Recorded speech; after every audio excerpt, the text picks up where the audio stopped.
Maravilha, tudo certo. Vamos começar mais um estudo na área de educação física.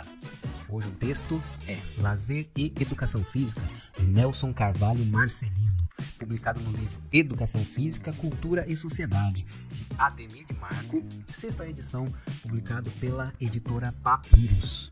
Esse texto é como se fosse um capítulo dentro deste livro, né? São vários textos que compõem o livro, como se fosse uma coletânea. Então, esse Lazer e Educação Física é um destes textos dentro desse livro, ok? Vamos lá. O estudo das atividades físico-esportivas e o lazer encontra muitas barreiras, uma vez que dão a essas atividades um caráter supérfluo, mesmo elas ganhando grande destaque social nos últimos anos. Além disso, muitas vezes usam essas atividades como instrumento ideológico, na busca por um mascaramento das condições de dominação social. Evidentemente que as atividades físico-esportivas não ocorrem exclusivamente no campo do lazer, mas levando em conta o nosso sistema de produção, esse campo deve ser levado em conta na hora de estudarmos educação física.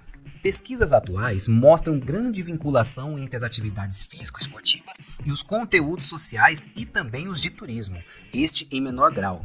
Já no campo pedagógico, educação motora, educação física, as ligações possuem um duplo aspecto educativo do lazer: educação para o lazer e educação pelo lazer. A educação para o lazer chama a atenção para a importância do lazer para a nossa sociedade e inicia o conteúdo cultural específico, físico-esportivos.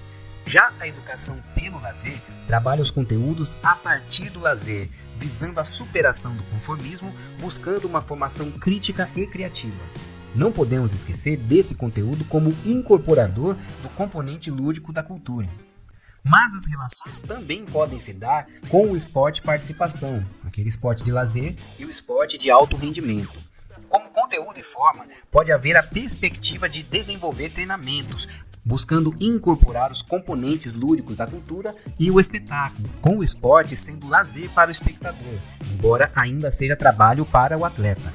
Entretanto, esse trabalho normalmente é feito com ênfase na prática, que cai drasticamente com o fim do período escolar, sem se preocupar com a formação do conhecimento do espectador crítico e criativo, o que faz com que ele não consiga apreciar o espetáculo esportivo como lazer.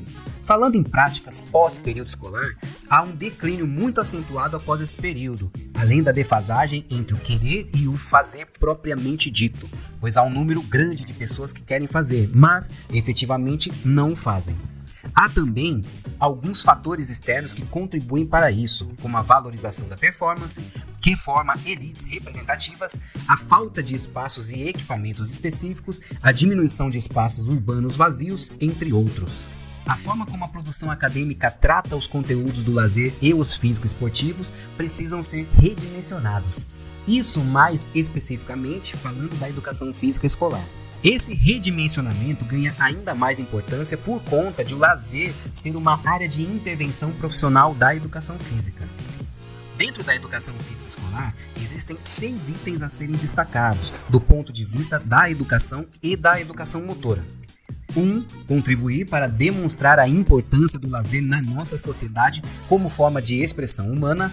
2. Iniciação aos conteúdos culturais físico-esportivos. 3. Ajuda o aluno a perceber a inter-relação entre os conteúdos físico-esportivos e os outros conteúdos da cultura.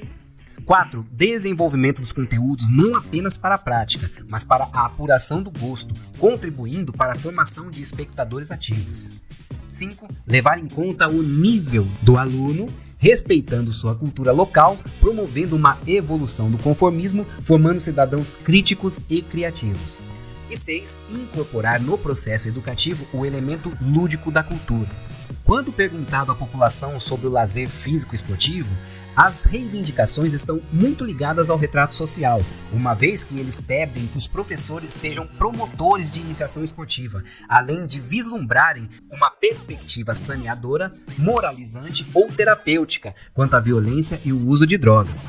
Isso nos leva a refletir sobre os valores do lazer, de modo geral, e o esporte, de modo específico, além da atuação dos profissionais de educação física, principalmente os tradicionalistas.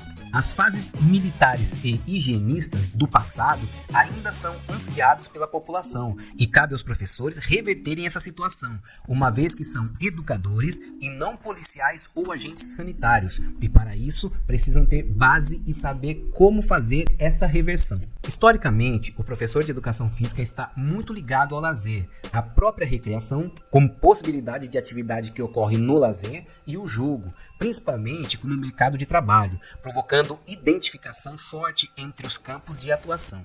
Isso, porém, não veio sem problemas. Por muito tempo, o lazer caminhou dentro da área de educação física, mas adentrou ao meio acadêmico, com pesquisas e estudos sendo realizados sobre o assunto somente a partir dos anos 1980. Hoje discute-se a manutenção do lazer/recreação no currículo, seguindo até a discussão sobre a constituição de modalidades/aprofundamento a partir dos cursos de graduação.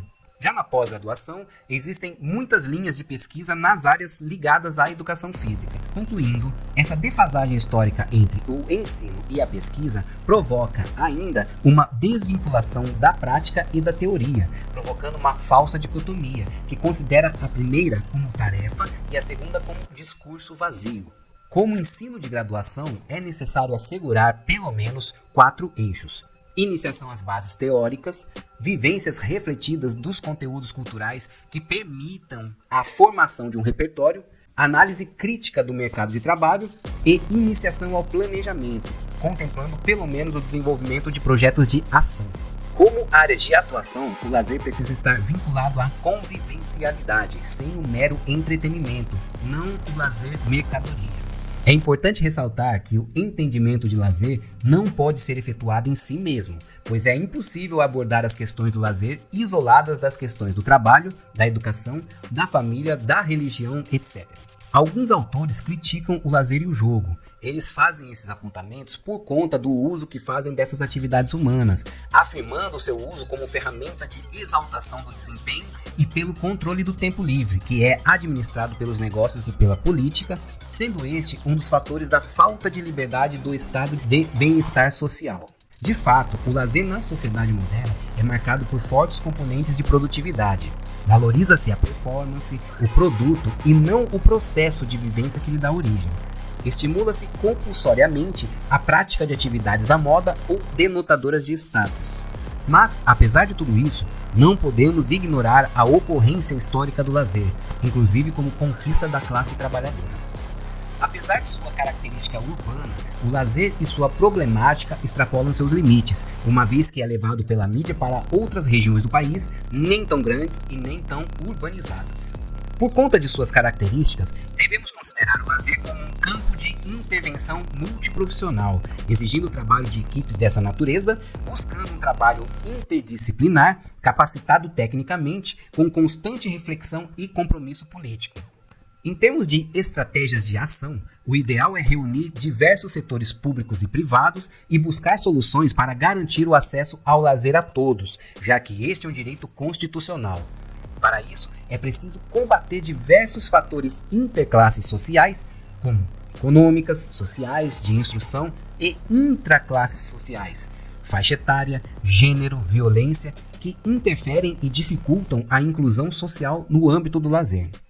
O profissional de educação física, bem formado, está apto a trabalhar valores propiciados pelo lazer: descanso, divertimento e desenvolvimento, tanto pessoal quanto social. Havendo um equilíbrio entre esses 3 valores, certamente haverá lazer de qualidade.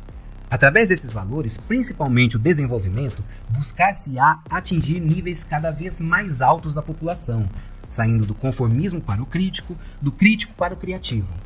O trabalho de desenvolvimento humano, além de visar o desenvolvimento da personalidade, das capacidades físicas, biológicas e psicológicas, também busca o desenvolvimento da sociabilidade, da individualidade e da liberdade de expressão, além do exercício da cidadania e da contestação da realidade. E essas são possibilidades do lazer. Dessa forma, o valor de desenvolvimento social e pessoal do lazer, aliado ao de descanso e ao divertimento, contribui para a transformação do indivíduo em pessoa e desta em cidadão. As universidades, através de projetos de extensão, exercem um grande papel na área de lazer, pois elas podem desenvolver um trabalho de difusão e participação cultural, visando a participação popular na formulação de ações, resgatando a cultura local, além de divulgar culturas diversas, a fim de que possam ser reconhecidas, elaboradas e ressignificadas nas práticas da comunidade.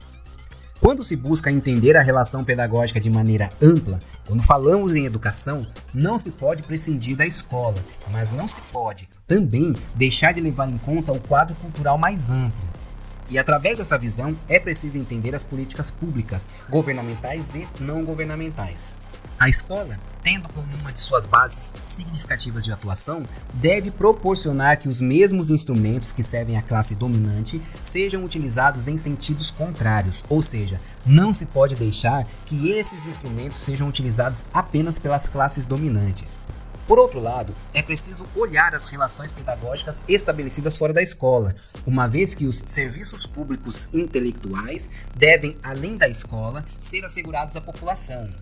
Para Gramsci, serviços intelectuais são elementos de hegemonia, ou seja, de democracia no sentido moderno. Posto isso, podemos concluir que, no plano cultural, não podemos desconhecer as relações existentes entre o lazer, a escola e o processo educativo. Elas são interdependentes, consideradas como pares ou encadeados. Reconhecer essa interdependência exige uma nova pedagogia que considera as possibilidades do lazer como canal possível de atuação no plano cultural, integrado com a escola, contribuindo para a elevação do senso comum numa perspectiva de transformação da realidade, sempre conectado com outras esferas de atuação política. É uma pedagogia preocupada em mudar o futuro, agindo no presente sem abrir mão do prazer a que se dispõe, pelo contrário, que essa vivência fosse em si mesma prazerosa. Essa é a pedagogia da animação. Uma animação que engloba os sentidos da vida, de movimento e de alegria.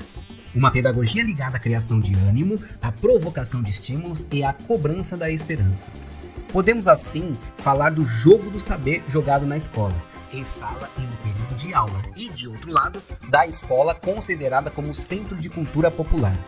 Assim, há uma tentativa de recuperar o caráter lúdico do ensino e da aprendizagem. E o jogo do saber não é uma forma de alienação. Pelo contrário, é uma alternativa para a denúncia da realidade de forma lúdica, sendo a sala de aula encarada como um espaço de resistência. Ainda há muito a ser feito para romper o ranço da dicotomia teoria-prática, lazer-educação física, mas já é possível observar belas iniciativas no interior de alguns cursos, com experiências inovadoras na graduação e com pesquisas e produções relevantes que abrem novas possibilidades de atuação na área.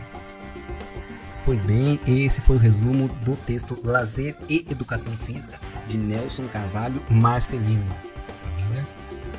Até a próxima.